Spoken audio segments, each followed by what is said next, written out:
बंडू भाऊ, राम भाऊ, धीरज भाऊ एवढाच प्रयत्न आहे की आमचं ह्या गावामध्ये जे काही नुकसान झालेलं आहे ते सरकारपर्यंत जावं आणि सरकारने तात्काळ आर्थिक मदत करावी। भरपूर कमीत कमी 12 तास थोडं आम्ही जेव्हा फक्त बाहेरून दाखवलं होतं तुम्हाला, आता थोडा पाऊस कमी झालेला आहे। 1 तास पहिले एवढा पाऊस होता या ठिकाणी, एवढा या गावामध्ये। ते पहिले जी बी क्लिप आहे आमच्या जवळ ते बी तुम्हाला दाखवेल आम्ही। आता थोडं पाणी भरपूर कमी झालं आहे। आपल्या आडाव काकाचं घर आहे त्याने बघा, त्यांना आपण जेव्हा आम्ही तुम्हाला दाखवलं होतं पाऊस इथपर्यंत कमी होता, फुल होता पाऊस, त्याच्यापेक्षाही जास्त पाऊस होता। भरपूर नुकसान झालेलं आहे।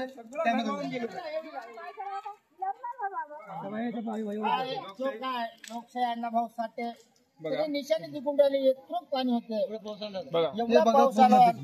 आणि हे म्हणजे एकदम काठेला नाही, हे मधात आहे, नाल्यापासून खूप दूर आहे। तर विचार करा एवढं होऊन गेले। तेव्हा आम्ही आलो नाही काय, कारण की एवढं प्रचंड तुम्हाला इथं पूर्ण भरलेलं पाणी होतं। बघा हे इथपर्यंत पाऊस होता, याच्यावरून पाऊस होता। अण्णाभाऊ साठेचा हा पुतळा अनाराम चालू होता, पण हा पाऊस हा ढिंगाणा, या पावसामुळे पुतळ्याचं पण ढिंगाणा झालेला आहे। सरकारला एवढीच विनंती आहे की गोरगरिबाचा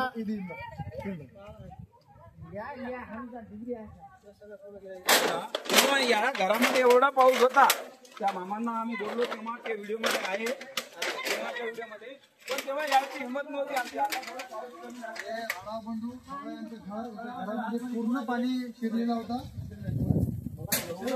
गाळ बघा, या गाळवरून समजते आपल्याला पाऊस किती होता। बघा हे बघा टाक्या वगैरे घरात हे बघा घर फुटून गेलेलं आहे, पूर्ण फुटलेलं आहे। बघा हे जे आहे ना, हे घर आता हे घर होत असेल, पण हे का नाल्याचं एकदम जवळ नाही, थोडं दूर आहे बाजूला। आणि हे बघा एक सगळं बोगदा खाली गेला, नाल्याजवळून कमीत कमी 100 ते 150 मीटर दूर हा घर आहे। बघा किती नुकसान झालेलं आहे घरामध्ये। भाऊ पूर्ण सामान पडलं दोन्ही घरामध्ये, घराच्या वस्तू सगळं वाहून गेलं। यांनी काय केलं, यांनी घराला लावलं, त्याच्यामुळे सामान थोडंफार वाचलं त्यांचं। प्रचंड घरात पाहून आता 2 मिनिटं आपण भाऊला 2 मिनिटं तुमचं काय कानातलं वगैरे आहे, सोन्याचं वगैरे आहे का बघा। तर 2 मिनिटं ते काय आहे ते काय काय नुकसान झालं तुमच्या घरामध्ये किती पाणी होतं आणि काय काय गेलं घरातलं? एवढा पाऊस होता, पुन्हा घरात गेलं पाणी, तेव्हा हे इथपर्यंत आलाय, इथपर्यंत पाणी दिसत आहे बघा। घरात काय काय नुकसान झालं ते सांगा। घरातलं सगळा खायचा माल पूर्ण भिजलाय। आता मी इथं आहे, सगळं सामान एवढं पाऊस होता, पैसे किती थोडे होते, कसे भिजून गेले। गाडी कसली काढली, जीव वाचला आमचा, काढली गाडी। तुम्ही जीव वाचवण्याचा प्रयत्न केला।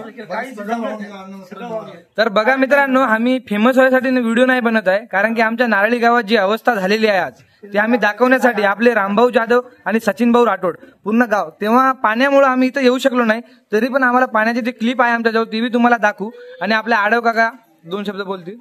एवढं आम्हाला काही विनंती करून द्यावं, आमचं म्हणणं एवढंच आहे, भरपाई द्यावं। आता त्यांना खायला सुद्धा काही नाही, अंगावरचे कपडे आहे फक्त, पुढे गेला आम्ही सगळं, काय नाही, याच्यामध्ये अन्नधान्य वगैरे होतं ते सगळं वाहून गेलं।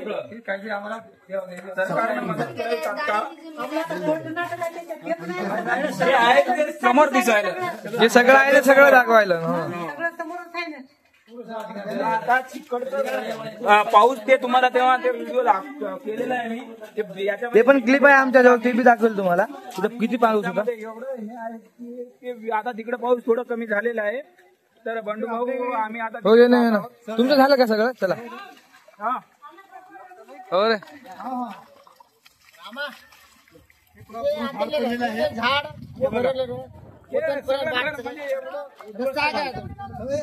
उमेन जाओ।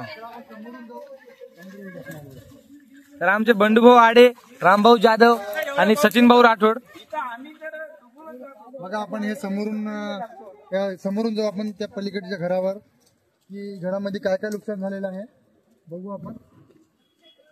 आता मी इथं आहे आणि तो घराला तुम्ही निशाण बघू शकता, माझ्या वरून पाहू हे एवढा पाऊस होता. हे निशाणी आहे आणि किती नुकसान झालेलं आहे बघू आपण. तुमचं नाव काय? नाव काय तुमचं? रामराव जाधव.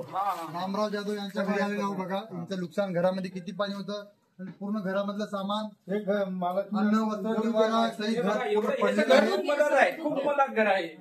सेंटरने कमी 300 ते 400 मीटर घरात हे नाला सोडून आहे.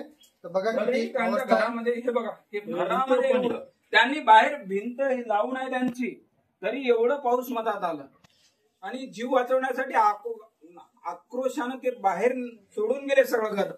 काय करणार आहे माणूस जीवापेक्षा घरामध्ये काहीच नाही राहिलेलं आहे. पूर्ण सामान वाहून गेलेलं आहे. संध्याकाळी खायची सोय नाही आमची.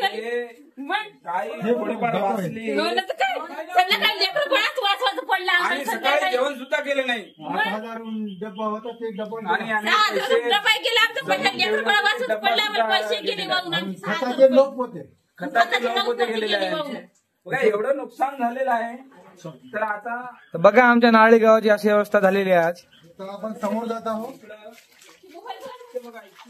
पाहून घ्या मित्रांनो, आम्हाला काय फेमस नाही व्हायचं आहे. खरोखरच आज 10 ते 12 तास कंटिन्यू पाऊस पडलेला आहे नारळी गावामध्ये. आणि एवढी समोरचं घर बघा. या बघा, आता आमचा हे मिडल एरिया आहे. नाव काय? हा, हे जटाळे काका आहेत. यांचं बोल जाण. हे बघा, हे बघा, हे पूर्ण म्हणजे एवढं नुकसान झालेलं आहे. हे सगळं बघा, हे त्यांचे भुईमुग वगैरे सगळं हे भुईमुग सगळं वाहून गेलं. हे बघा, हे सगळं भुईमुग वाहून गेलेलं आहे. भुईमुग वाहून गेलं आणि खायचं वस्तू, पियाची वस्तू सगळं गेली. संध्याकाळी काय खावा म्हणलं तरी बी काही घरात नाही राहिलेलं आहे. काहीच नाही आता. काय पैशासहित सगळं अन्नधान्य पूर्ण वाहून गेलेलं आहे. पाहून घ्या कशी स्थिती आहे घराची आता हे सध्या. बघा, सगळं घर पडले. आता माणूस जीव वाचवणार की काय करणार? बघा, सगळं घर पडले. हे सगळं पडलेलं आहे. कापून बोलायला लागला. आपलं सामान कापून बोलायला लागला. काकू काय काय नुकसान झालं घरामधलं? काय काय सामान गेलं तुमचं? इकडे बघून सांगा, इकडे बघून सांगा. गहू, ज्वारी सगळं त्यांचं वाहून गेलेलं आहे.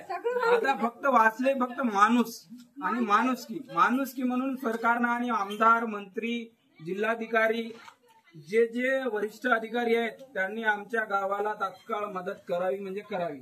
नाहीतर जर आम्हाला मदत नाही केली तर आम्ही तर काय करणार? सरकारला आम्ही विनंती करून आम्ही आंदोलनाचा इशारा देणार आहे सरकारला. कारण की आमच्या गावात एवढं प्रचंड नुकसान झालेलं आहे. रामा